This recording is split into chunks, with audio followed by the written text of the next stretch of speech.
Hello and welcome to And Still We Rise. I'm your host, Christine Seidel, and today we are going to talk about emotionally immature parents.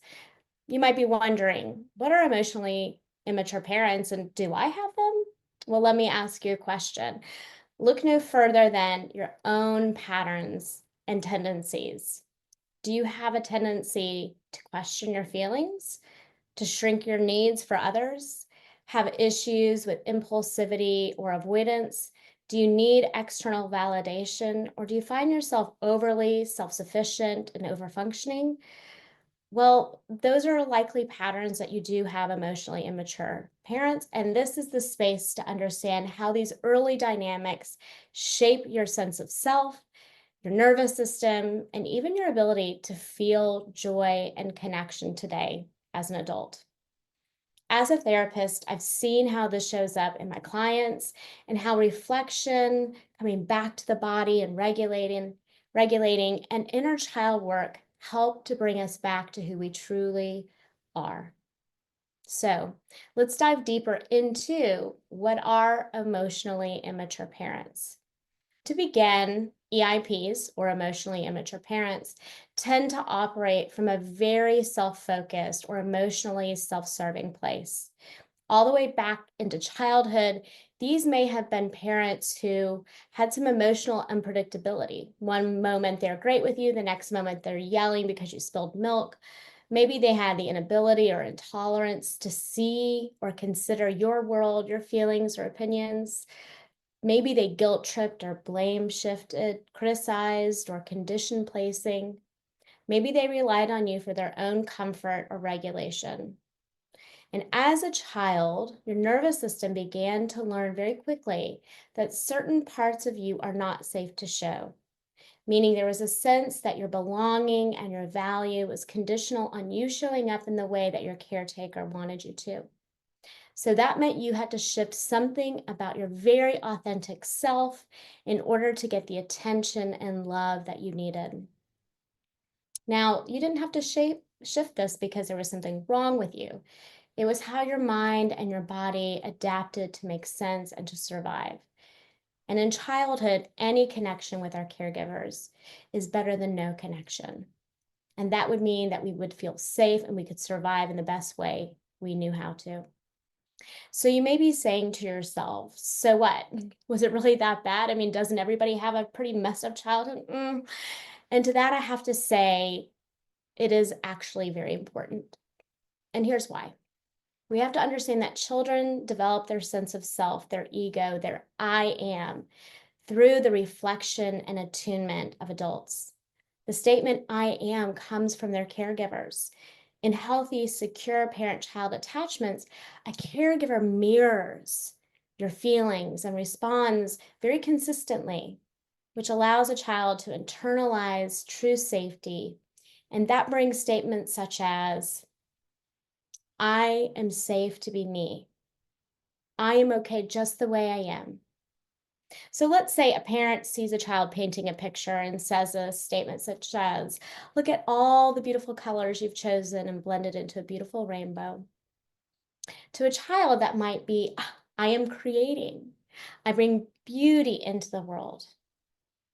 And it's very affirming and building a secure sense of self versus a parent who may be viewing a painting and having a very low tolerance for childhood or anything outside of their comfort zone, may respond with, you better not have made a mess, or I can't even tell what that is. This communicates to the child that their truest self is either one, inherently flawed, two, invisible, or three, love had to be earned if it was only good or perfect or compliant. And this fractures a child's sense of self. Instead of you becoming you become what others need you to be. And that leaves a very deep grief within us. The grief of not being fully seen or known in this world. And unfortunately, we carry this belief system into adulthood, and we operate on autopilot from this place. And it typically manifests in two different ways, two different perspectives. One is called the internalizer, and the other is called the externalizer. Now, both of these types are hurt through their own experiences in childhood, and they have unmet needs. But how they rehearse these and seek these in adulthood are very different and unique in their challenges. So let's look at the internalizer first. The internalizer, through childhood, they had a high capacity for the world around them and a deep sense of introspection. Their ability to look within was very, very high.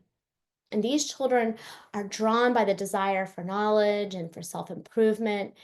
So when being raised by emotionally immature parents, these children would navigate that discomfort and disconnect by looking into themselves to see how they could change and how they can make the relationship better. They adapted in childhood by ignoring their own needs in lieu of those of the parents. So the parents' feelings became the needs.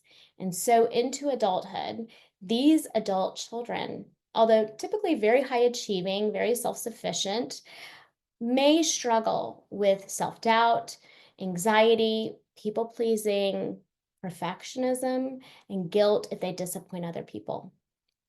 So in adult relationships, like the workplace or friendships or intimate relationships, they have a hard time saying no, expressing their own needs or feelings or desires.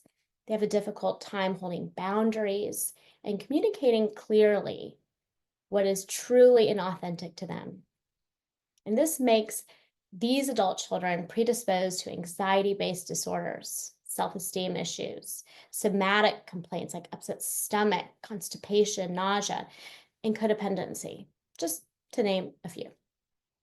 Now, let's look at the externalizer, which is unlike the internalizer in that as children, they turned outward to make sense of their experiences, looking for others to satisfy their emotional needs. And most emotional immature parents are externalizers themselves and likely were raised in emotionally chaotic environments or household, or they had emotional neglect where no one was really consistently available for emotional regulation. Therefore, externalizers quickly shift the anxiety of seeking comfort outside of themselves. So as children, they often blamed others or acted impulsively, threw tantrums way past the age that was appropriate, had difficulty in self-regulating, and unfortunately, as adults, they tend to do the same. They release stress as soon as they feel it. They need others to validate them. They participate in risky, self-sabotaging behaviors. They have low self-esteem or a sense of grandiosity, and they rarely learn from their own mistakes. And these adult children tend to have challenges with depression, healthy relationships, substance use, high-risk behaviors, legal issues, personality disorders, and several others. It is often the internalizers that begin the healing process that comes to the place of acknowledging that their experiences in childhood were distorted belief systems, and they were brought about because of the lack of attunement and attendance they received as children. And the internalizers tend to find a way to correct it, and they do often reach to healthier ways and different ways of navigating their concept of self and turn to healthier and more satisfying relationships. However, for the externalizer, the journey tends to be a lot more complicated, as the road to self-reflection can be very, very uncomfortable for externalizers. Externalizers are conditioned to seek escape as quickly as possible, or to seek comfort and validation from others. However, for those externalizers that may hit rock bottom, they do seek support and care to heal these little parts, and they can bring a vast amount of wisdom to the relationships once they obtain that. So if you're looking to understand your childhood, parental wounding, and or guidance on how to begin healing from emotionally immature parents, I encourage you to look through the additional videos or resources that we have in our playlist. And also stay tuned as we dive deeper into internalizers and externalizers.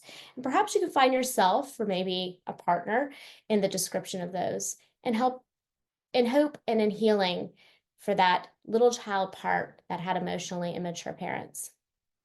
So I invite you to continue to listen with us, to join this series, to subscribe, share, like, if you feel like you know anyone else who may benefit by listening. And for that, I look forward to speaking with you all next time, and we appreciate all of your support. See you next time.